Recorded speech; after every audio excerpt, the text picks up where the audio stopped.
我哋又去到下一站啦。下一站天后啊嘛。下一站嚟，呢一度係邊度咧？呢度係下江北。下江北即係邊度啊？都係福田啊，江夏北。江夏北，江夏北係。唔該曬同事。咁我哋咧唔該同事。咁我哋咧呢一個咧就嚟到另外一個點咧，就係一間髮型屋。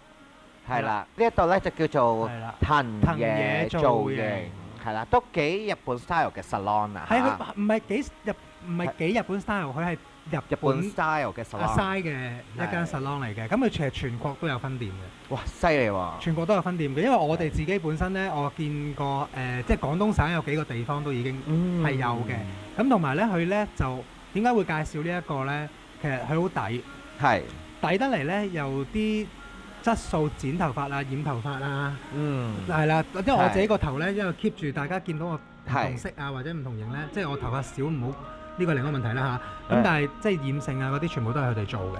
係啦，咁今日嚟到咧就唔係我哋兩個整啦，就交俾同事啦。係啦，就交俾同事，即係拍嗰個啦。咁我哋即係剪完，即係依家唔好影啦，因為太醜啦，依家個髮型太冧啦。咁我哋剪完之後咧，就影一影佢剪完出嚟係點樣樣。咁我都要觀摩一下。咁大家應該熟悉我嘅朋友都知我屋企嘅本業係本業，我嘅屋企嘅本業都係開 salon 嘅。冇錯，係啦。咁但係呢度咧，其實譬如佢可能你見佢，因為佢有一個可能唔係咁好嘅位咧，佢就係即係要充錢，係啦，佢就要充錢會員，佢係會員制嘅，係啦，會員制嘅。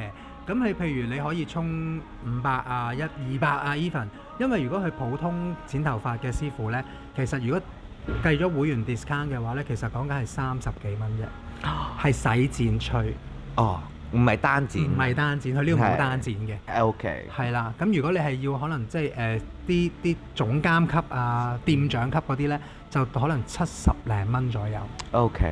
係啦，咁但係即係當然啦，係咪一定店長級就好好咧？又未必嘅。係啦，但係即係要睇分店啦，因為 so far 我哋喺即係我自己去過深圳，佢有成我去過起碼5、6間分店啦。哇！係啦，係。